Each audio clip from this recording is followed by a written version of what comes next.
नमस्कार दोस्तों, स्वागत है आप सभी का एक बार फिर से आपके अपने इस यूट्यूब चैनल पर। आज इस वीडियो में दोस्तों हम पढ़ने वाले हैं इंटेलिजेंस क्वोशंट के बारे में।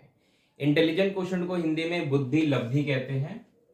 मैं लिख देता हूं यहाँ पे, हिंदी शब्द आपको पता होना चाहिए, बुद्धि लब्धि। ठीक है, और शॉर्ट में इसको आईक्यू भी कहते हैं। आईक्यू आपने सुना होगा, अक्सर आईक्यू वर्ड हम जनरली यूज करते हैं। तो आईक्यू का मतलब आप समझ गए होंगे। आईक्यू जनरली ये टेस्ट करता है कि कोई व्यक्ति कितना इंटेलिजेंट है, यानी कि इंटेलिजेंस को नापने का एक तरीका होता है इंटेलिजेंट क्वोशिएंट। तो इस वीडियो में हम इसको डिटेल में समझेंगे कि आईक्यू क्या होता है, आईक्यू के हिसाब से लोगों को कैसे क्लासिफाई किया गया। इसके साथ साथ कुछ और कंसेप्ट होंगे, जैसे कि मेंटल एज का कंसेप्ट समझेंगे, और फिर हम देखेंगे क्रोनोलॉजिकल एजेस क्या होते हैं, इन दोनों में बेसिक डिफरेंस क्या होता है। इन सारी चीजों को इस वीडियो में हम कवर करने वाले हैं, तो वीडियो को पूरा देखिएगा। चलिए वीडियो की शुरुआत करते हैं। इससे पहले कि मैं वीडियो की शुरुआत करूं, मैं आपको बता दूं कि इंटेलिजेंस का क्या मतलब होता है। बेसिक मतलब हमने इससे लास्ट वाले लेक्चर में समझा था, और वहां पे हमने ये भी जाना था कि इंटेलिजेंस के टाइप कितने होते हैं। जैसे कि थॉर्नडाइक ने 3 तरह की इंटेलिजेंस बताई थी: social intelligence, abstract intelligence and concrete intelligence. तो मुझे दोबारा आपको समझाने की जरूरत नहीं है कि इंटेलिजेंस क्या होता है। आई होप आप इंटेलिजेंस का बेसिक मतलब समझते होंगे।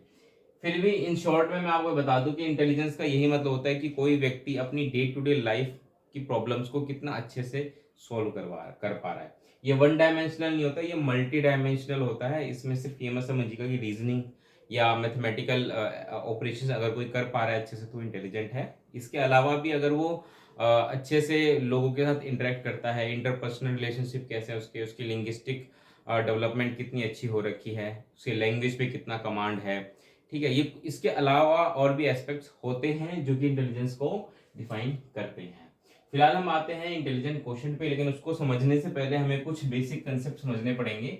फॉर एग्जांपल सबसे पहले हम समझेंगे मेंटल एज को, कि भाई मेंटल एज क्या होती है। दो शब्द का ध्यान रखिएगा, एक होता है मेंटल एज, एक होता है क्रोनोलॉजिकल एज।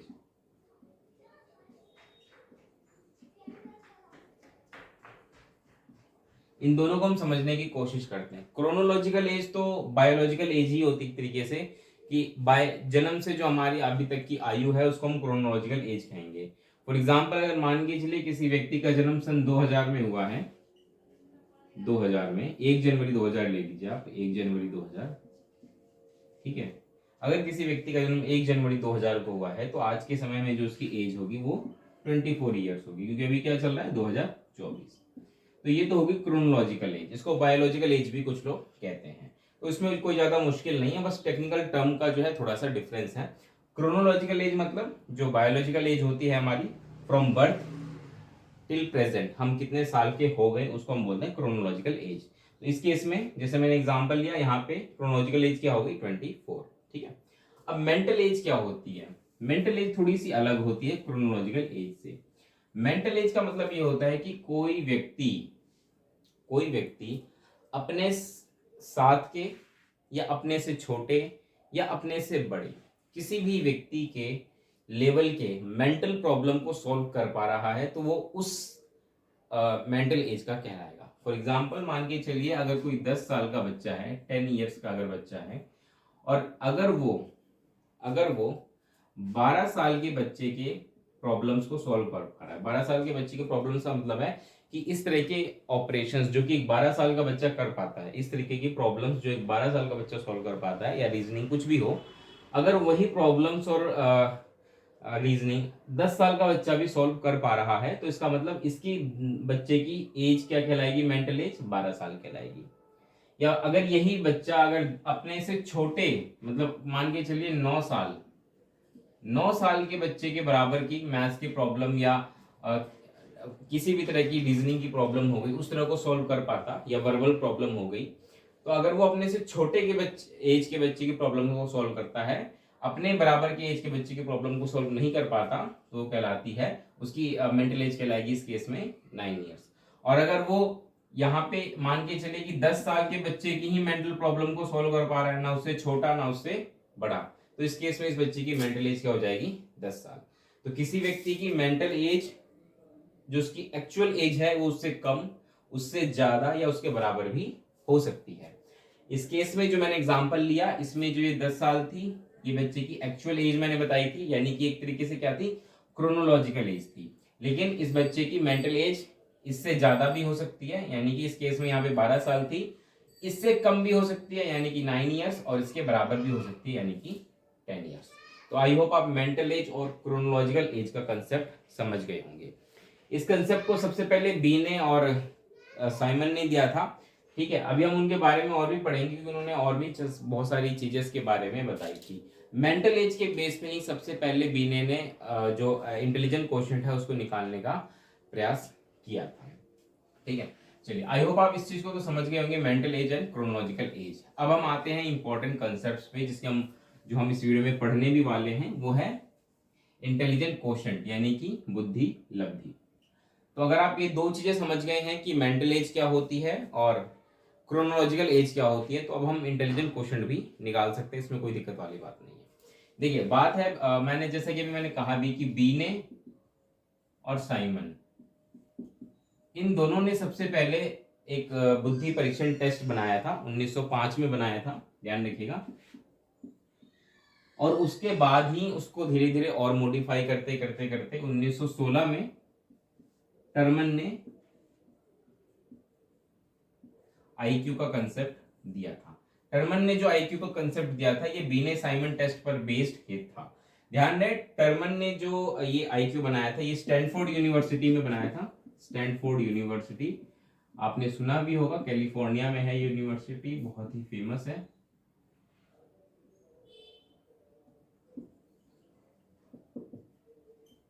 इसीलिए इसको कुछ लोग बीने स्टैनफोर्ड टेस्ट भी कहते हैं। बीने स्टैनफोर्ड टेस्ट भी इसको कहते हैं, आईक्यू को।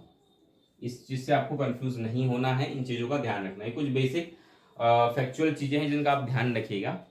वापस से आते हैं हम आईक्यू पर। बीने साइमन ने जो 1905 में एक बीने साइमन टेस्ट बनाया था, उसके बेस पर 1916 में टर्मन ने उसी को थोड़ा सा मॉडिफाई किया था, जिसको बाद में आईक्यू कहा गया। तो आईक्यू का कंसेप्ट दिया गया था एक तरीके से टर्मन के द्वारा, ठीक है, लेकिन उसका आधार क्या था, बीने साइमन टेस्ट था। इस चीज का हमको ध्यान रखना है। अब हम बात करते हैं आईक्यू। तो आईक्यू का मतलब आप समझ ही गए कि कोई व्यक्ति कितना इंटेलिजेंट है, इसको हम आईक्यू ही कहते हैं। एक तरीके से सिंपल टर्म में मैं आपको समझा रहा हूं। अगर मैं आपसे पूछता हूं कि भाई कोई व्यक्ति कितना इंटेलिजेंट, आप कैसे पता लगाओगे? आप कहोगे आईक्यू टेस्ट करेंगे उसका, हम आईक्यू टेस्ट के आधार पर पता लगाएंगे कौन कितना इंटेलिजेंट है। ठीक है, तो आईक्यू टेस्ट जो होता है, इसमें वर्बल क्वेश्चंस होते हैं। ठीक है, लेकिन आप देखेंगे कि आजकल इंटेलिजेंस को नापने के और भी टेस्ट आ गए हैं, जिसमें कि सिर्फ वर्बल क्वेश्चंस नहीं होते, उसके अलावा भी कुछ सिंबॉलिक या आजकल तो कुछ प्रैक्टिकल सिचुएशंस भी दी जाती है, जिसके आधार पर आईक्यू का टेस्ट किया जाता है। वो सब चीज़ हम बाद में पढ़ेंगे, फिलहाल हम आईक्यू की बात करते हैं। तो आईक्यू निकालने का एक फॉर्मूला दिया गया था इसमें, आई जो ये मैं बता रहा हूँ टर्मन ने, इन्होंने आईक्यू निकालने का एक फॉर्मूला दिया था, जिसको कि मैं यहाँ पे लिख देता हूँ। आईक्यू निकालने का फॉर्मूला आपको पता होना चाहिए, क्योंकि एग्जाम में क्वेश्चन पूछा गया है।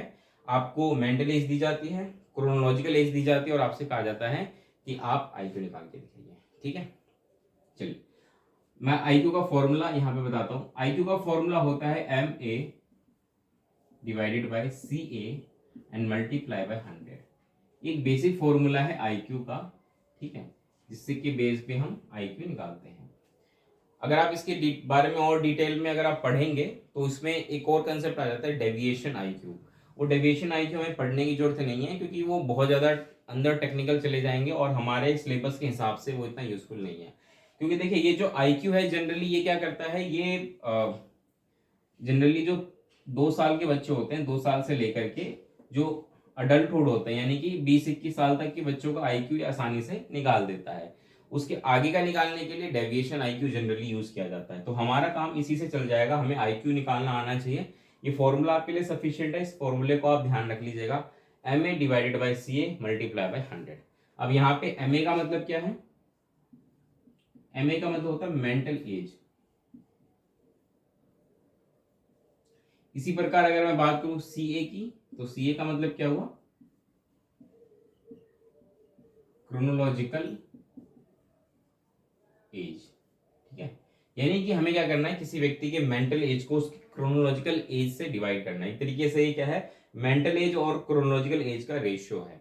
और फिर उसको परसेंट में कन्वर्ट करने के लिए, यानी कि आउट ऑफ 100 पता करने के लिए मल्टीप्लाई बाय 100 करना। ये सिंपल सा फॉर्मूला है, इसमें कोई दिक्कत वाली बात नहीं है। अब हम कुछ एग्जांपल लेके एक बार आईक्यू निकालने की कोशिश करते हैं, ठीक है। तो इसको हम अच्छे से समझेंगे, अभी इसको ज्यादा परेशान होने की जरूरत नहीं है आपको। मान के चलिए एक बच्चा है जिसकी बायोलॉजिकल एज 5 ईयर्स है, 5 वर्ष है, ठीक है। अब मैं क्योंकि बायोलॉजिकल एज कह रहा हूं तो एक तरीके से ये क्या है, ये क्रोनोलॉजिकल एज भी है। आई होप आप समझ गए होंगे। इस बच्चे का हमने जब इवेल्युएशन किया तो हमने पाया कि इसका जो मेंटल एज है, यानी कि ये 4 वर्ष के बच्चे की प्रॉब्लम को सॉल्व कर पाता है, अपने से छोटे बच्चे की। तो इसकी मेंटल एज क्या हो गई, 4 ईयर्स हो गई। क्रोनोलॉजिकल एज 5 साल है, मेंटल एज 4 साल है। अब हम निकालने की कोशिश करते हैं आईक्यू। चलिए आईक्यू निकालते हैं। आईक्यू मैं यहाँ पे निकालूंगा इस बच्चे की। जैसे कि हमने फॉर्मूले में देखा, मेंटल एज ऊपर आएगी। मेंटल एज कितनी है, 4 साल है, तो 4 ऊपर आएगी, नीचे 5 आ जाएगी। क्रोनोलॉजिकल एज है 5 साल है, और मल्टीप्लाई बाय क्या हो जाएगा, 100। और जब आप इसको सॉल्व करेंगे तो कैसे सॉल्व करेंगे, इसको इससे डिवाइड अगर आप कर देंगे तो 20 हो जाएगा। 20 को 4 से मल्टीप्लाई किया 80, तो इसका आईक्यू क्या हुआ, 80 हुआ। इसी प्रकार मान के चलिए कि अगर ये 5 साल का बच्चा है और इसकी क्रोनोलॉजिकल एज भी 5 साल है, मेंटल एज भी अगर मान के चलिए इसकी 5 साल होती, मान के चलिए इसकी 5 साल ही होती मेंटल एज भी, तो इस केस में आप आईक्यू कैसे निकालते हैं, हम इस केस में आईक्यू हम निकालते, तो यहाँ पे अगर मैं निकालू आईक्यू, तो यहाँ पे मेंटल एज भी 5 साल हो गई, क्रोनोलॉजिकल एज भी 5 साल हो गई, मल्टीप्लाई बाय 100 करेंगे 1, आईक्यू कितना हो गया, 100। आई होप आप समझ पा रहे होंगे आईक्यू निकालने का तरीका। अब आप एक चीज यहाँ पे नोटिस करिएगा कि ये जो बच्चा था, इस केस में, पहले केस में जब इसकी एज 5 साल थी और मेंटल एज 4 साल थी, यानी कि ये 5 साल का तो है लेकिन ये प्रॉब्लम अपने से छोटे क्लास के बच्चे की, यानी कि 4 साल के बच्चे की प्रॉब्लम को सॉल्व कर पा रहा है। तो सीधी सी बात है कि आप क्या कहेंगे, क्या इसका आईक्यू ठीक ठाक है, नहीं, इसका आईक्यू क्या है, कम है। और हमने देखा भी इसका आईक्यू क्या आया, 80 आया। लेकिन अगर यही बच्चा अपने एज के बच्चे की प्रॉब्लम को सॉल्व कर पा रहा है, यानी कि जिस एज में वो है उसी एज के ग्रुप के प्रॉब्लम के सॉल्व कर पा रहा है, तो हम क्या कहेंगे कि हाँ भाई इसका आईक्यू ठीक है, सामान्य है। लेकिन अगर यही 5 साल का बच्चा अपने से बड़े बच्चे की प्रॉब्लम को सॉल्व कर पाता, मान के चलिए कि अगर ये 5 साल का बच्चा 6 साल के बच्चे की प्रॉब्लम को सॉल्व कर पाता, अब यहाँ पे मैं दूसरा एग्जाम्पल ले लेता हूँ, 6 वर्ष, 6 वर्ष में इसको मेंटल एज को ले रहा हूं। तो इस केस में अगर मैं आईक्यू निकालूंगा तो मेंटल एज तो 6 साल हो गई, क्रोनोलॉजिकल एज 5 साल हो गई, मल्टीप्लाई बाय 100। अब मैं इसको डिवाइड करूंगा तो कितना आ जाएगा, 120। यहाँ पे आप देखिए कि ये बच्चा अब अपने से बड़े बच्चे, यानी कि 6 साल के बच्चे के बराबर की प्रॉब्लम को सोल्व कर रहा है, यानी इसका मेंटल एज 6 साल है। और जब हमने आईक्यू निकाला तो कितना आया, 120। तो यहाँ से एक मोटा मोटी मैं बात आपको समझाना चाह रहा हूँ, अगर किसी बच्चे का आईक्यू 100 आता है तो बच्चा सामान्य है, अगर 100 से ज्यादा आता है तो उसको आप इंटेलिजेंट की कैटेगरी में रखेंगे, और अगर 100 से कम आता है तो आप उसको मंदबुद्धि की कैटेगरी में रखेंगे। अब इसकी और भी ज्यादा क्लासिफिकेशन होती है, ठीक है। अगर मैं बात करूं 100 से ऊपर तो उसमें भी क्लासिफिकेशन है, जिसको कि अभी हम थोड़ी देर में टेबल के थ्रू समझेंगे। इसी प्रकार 100 से नीचे भी बहुत सारी क्लासिफिकेशन है, जिसको अभी हम डिटेल में समझेंगे। लेकिन मोटा मोटी समझ लीजिएगा, अगर आईक्यू किसी का 100 है तो सामान्य है, 100 से कम है तो मंदबुद्धि है, 100 से ज्यादा है तो आप उसको इंटेलिजेंट की कैटेगरी में रख सकते हैं, ठीक है। ये मोटा मोटी है, लेकिन अभी हम डिटेल में एग्जैक्टली क्लासिफिकेशन पढ़ेंगे थोड़ी देर में।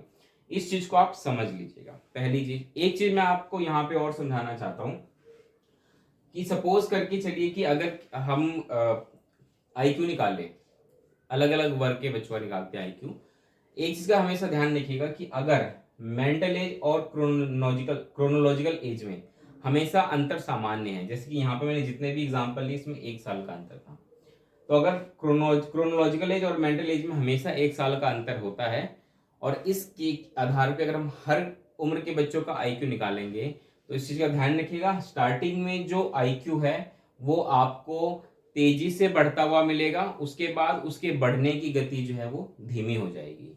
इसको एक एग्जाम्पल से समझना सबसे बेहतर होगा। इसको मैं एग्जाम्पल से समझाने की कोशिश करता हूँ कि मान के चलिए एक 5 साल का बच्चा अगर 4 साल के बच्चे की प्रॉब्लम को सॉल्व कर रहा है, ठीक है, एक 5 साल का बच्चा 4 साल के बच्चे की प्रॉब्लम को सॉल्व कर रहा है। इसी प्रकार से एक 6 साल का बच्चा 5 साल के बच्चे की प्रॉब्लम कर रहा है, 7 साल का बच्चा 6 साल, 8 साल का बच्चा 7 साल। एक ऐसा एग्जाम्पल हम लेके चल रहे हैं और इसी को हम लेते चलते हैं कि अगर 20 साल का बच्चा है वो 19 साल के बच्चे की प्रॉब्लम को सॉल्व कर रहा है। कहने का मतलब ये है कि ये सारी क्या है, क्रोनोलॉजिकल एज है, ये सारी क्या है, मेंटल एज है। इनमें डिफरेंस हमेशा किसका है, एक का डिफरेंस। आपको दिख रहा होगा इनमें एक का डिफरेंस सब में आ रहा है। और इस प्रकार मैं अगर हर एक कैटेगरी में आईक्यू निकालूंगा और फिर जब मैं इवेलुएट करूंगा इनको, तो मैं पाऊंगा कि स्टार्टिंग में जो आईक्यू है वो तेज गति से बढ़ रहा है और आखिर में आते आते आईक्यू बहुत ही धीमी गति से बढ़ रहा है। और एक टाइम ऐसा होता है कि 20-21 साल के बाद जो आईक्यू है वो बढ़ना बंद कर देता है इस फॉर्मूले के अकॉर्डिंग। इसीलिए अक्सर ये फॉर्मूला जो होता है ये अडल्टहुड तक के लिए ठीक है, उसके बाद डेविएशन आईक्यू का यूज किया जाता है।